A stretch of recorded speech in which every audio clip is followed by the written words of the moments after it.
नमस्कार दोस्तों, मैं नरेंद्र यादव आज कुछ मुद्दों को लेकर आपके बीच में आया हूं। बड़ा अफसोस हो रहा है कि ऐसी बात इस कोरोना जैसी वैश्विक महामारी के समय में भी मुझे करना पड़ रही है।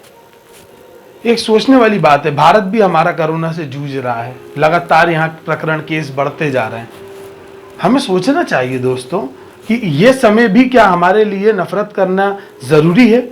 आज भी हम लोग जात पात के नाम पे, गरीबी अमीरी के नाम पे, धर्म के नाम पर लड़ते जा रहे हैं, एक दूसरे पे आरोप प्रत्यारोप कर रहे हैं। एक तरफ इस देश में ही काम करने वाले जो हमारे ही भाई हैं, जो बेचारे अपने अपने घरों की ओर पलायन कर रहे हैं, अपने अपने गांव की ओर पलायन कर रहे हैं, उनकी क्या स्थिति है।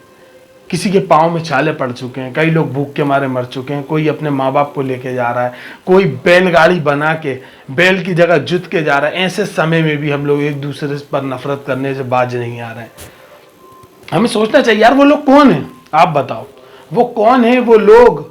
वो अफगान से आए हैं, पाकिस्तान से आए हैं, वो हमारे ही देश के लोग हैं ना। हमारे ही देश का गरीब आदमी है जो अपने परिवार का पेट पालने के लिए अपने गांव से कोसों दूर रह रहे हैं और रह के अपने परिवार का पेट पाल रहे हैं। आज जब स्थिति ऐसी आई है, ये महामारी का समय आया है, वो रोज कमाने रोज खाने वाला गरीब आदमी है, जो रोज कमाता है और उससे जो पैसा मिलता है उसे वो रोज अपने परिवार का पेट पालन करता है। अब जब ऐसे समय में वो कमा नहीं पाएगा, उसके घर में कुछ है नहीं, खाने को नहीं है, तो वो अपने गांव नहीं जाएगा तो कहाँ जाएगा। हमारे ही देश का नागरिक है ना वो। एक तरफ हम विदेश में फंसे हुए भारतीयों को लाने के लिए, जो वहां पे कमा रहे हैं अच्छा खासा, दूसरे देशों में रह के बढ़िया तरीके से रह रहे हैं, उन्हें फ्री फ्लाइट से अपने अपनी जगह पे पहुंचा रहे हैं। और एक तरफ वो गरीब आदमी जो इतनी धूप में अपने परिवार को, अपने बच्चों को लेके पैदल पैदल जा रहे हैं, पैरों में छाले पड़ रहे हैं, रास्ते पे हजारों मौतें हो गई हैं। सोचना चाहिए। और इसमें जब अगर हम किसी गरीब की बात उठाते हैं तो मुझे बड़ा अफसोस होता है कि कुछ मेरे भाई बोलते हैं कि सरकार की तरफ से उनको दिया जा रहा है, उनको राशन की व्यवस्था करी गई है, मजदूरों के खाते में पैसा डाला गया है। तो आप सोचो, क्या ये इन सब चीज़ों का ये निराकरण है?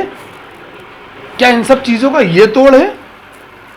यार एक गरीब आदमी है, वो आ रहा है, राशन अगर आप उसे दे रहे हो तो आप उस पर एहसान कर रहे हो क्या? या आपने उसके खाते में 500 रुपये डाल दिए तो एहसान कर दिया?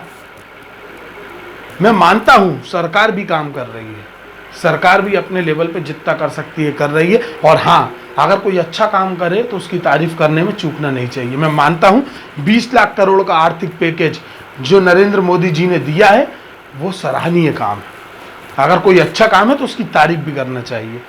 20 लाख करोड़ का पैकेज कोई आम बात नहीं है। पाकिस्तान की जीडीपी से ज़्यादा का आर्थिक पैकेज दिया गया है। हाँ, लेकिन उसको पैकेज को देने के बाद उस पैकेज को कैसे आम आदमी तक पहुंचाया जाए, ये एक बड़ी सोचने वाली बात है।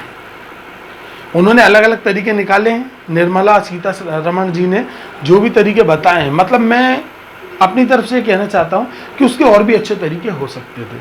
कि 20 लाख करोड़ जो आर्थिक पैकेज है, अगर इस पैसे को डायरेक्टली स्टेट्स में डिवाइड किया जाता, जिस स्टेट को आर्थिक जैसी ज़रूरत है उसके हिसाब से अगर उन्हें दिया जाता, उनके माध्यम से अलग अलग गरीबों तक पहुंचाया जाता, डायरेक्टली एक मध्यम वर्गीय परिवार, गरीब परिवार के पास वो आता पैकेज से राहत, तो ज़्यादा फायदा होता। लेकिन हाँ, सरकार अपने लेवल पे सोच रही है, सरकार कर रही है, अच्छी बात है। लेकिन मेरे दोस्तों, मैं बोलना चाहता हूँ कि जो गरीब आदमी निकल रहा है ना, पलायन कर रहा है, अगर हम कुछ नहीं कर सकते तो एक तो उनका मजाक ना उड़ाएं, एक तो उनके बारे में कुछ भी टिप्पणी ना करें। वो कैसे अपना परिवार पाल के आदमी आ रहा है ना, वो आप सोच नहीं सकते।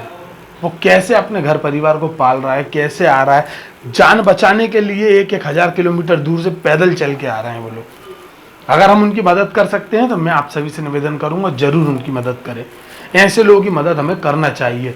ऐसे लोगों के लिए अगर रास्ते में आप उन्हें चप्पल दे सकें, खाना दे सकें, पानी पहुंचा सकें, जो भी कर सकें, निवेदन है आपके भाई का कि ऐसे लोगों के लिए ज़रूर मदद करें, ताकि वो बेचारे किसी भी तरीके से अपने घर पहुंच पाएं। और रही बात सरकार की, तो अगर विदेशी भारतीयों को यहाँ लाने के लिए फ्लाइट चलाई जा सकती है, तो यहाँ से जा रहे मजदूरों के लिए भी गाड़ियाँ चलाई जा सकती हैं। ये पैदल जाएं ज़रूरी नहीं है, बस से भी जा सकते हैं, बसें लगाई जाएं, गाड़ियाँ लगाई जाएं, ट्रेन के माध्यम से पहुंचाया जाए। लेकिन इन गरीबों को इनके घर तक पहुंचने का अधिकार है। और हम इन्हें राशन अगर सरकार दे रही है तो इन पे एहसान नहीं कर रही है। एक देश की शासन का, एक देश की सत्ता का ये काम होता है कि उस देश में रहने वाली प्रजा, उस देश में रहने वाले लोगों की भूख का, पढ़ाई का, स्टैंडर्ड, उनके जीवन का, ये सब सरकार की जिम्मेदारी है। सरकार को करना चाहिए और सरकार कर रही है। मैं मानता हूं कि सरकार भी लगी हुई है कि कैसे भी मदद पहुंचे इन लोगों तक, लेकिन हाँ, इनका बिल्कुल मजाक ना उड़ाएं और इन लोगों की जैसे भी हम लोग मदद कर सकें हमें करना चाहिए। और मैं उम्मीद करूंगा मेरे दोस्तों से कि आप लोग ज़रूर करेंगे अगर आप कर सकते हैं, लेकिन अपने आप को सेफ रखते हुए, एक डिस्टेंस मेंटेन करते हुए। सुरक्षा अपनी भी ज़रूरी है और लोगों की भी ज़रूरी है। आपकी सुरक्षा ही देश की सुरक्षा है। दोस्तों, एक और बात आप लोगों के बीच में रखूंगा कि इन सारी चीज़ों में मुझे एक चीज़ की बड़ा अफसोस है कि यार, मकान मालिक से आप कह रहे हो कि मकान मालिक किराएदारों से किराया ना ले, लेकिन मकान मालिक को लाइट का बिल भरना है। वो लाइट का बिल आप उससे लोगे। मकान मालिक अगर उसने जैसे तैसे जोड़ के मकान बनाया मध्यम वर्गीय परिवार के व्यक्ति ने, तो आज वो काम पे तो जा नहीं रहा है। आज वो जॉबलेस है, आज वो अपने घर में बैठा है। अगर किसी का बिजनेस है, व्यापार है, अपने घर के अंदर बैठे हुए, दुकानें बंद हैं, उनके घर को चलाने के लिए भी तो उन्हें पैसा चाहिए। उनकी वो वैसी कोई किसी प्रकार की मदद नहीं हो रही है, लेकिन मध्यम वर्गीय आदमी सिर्फ पिस रहा है। मध्यम वर्गीय इंसान टैक्स दे रहा है, सब कर रहा है, जिम्मेदारी अपनी पूरे भारतीय होने की निभा रहा है, लेकिन पिस रहा है। सरकार को मध्यम वर्गीय परिवारों के बारे में भी सोचना चाहिए। बस ये मेरा आप सभी के माध्यम से निवेदन है। मेरे दोस्तों, अगर आपको मेरी वीडियो पसंद आई हो तो शेयर करें, धन्यवाद। लेकिन किसी भी गरीब का मजाक ना उड़ाएं। अगर हम मदद नहीं कर सकते तो हमें मजाक उड़ाने का भी अधिकार नहीं है। धन्यवाद।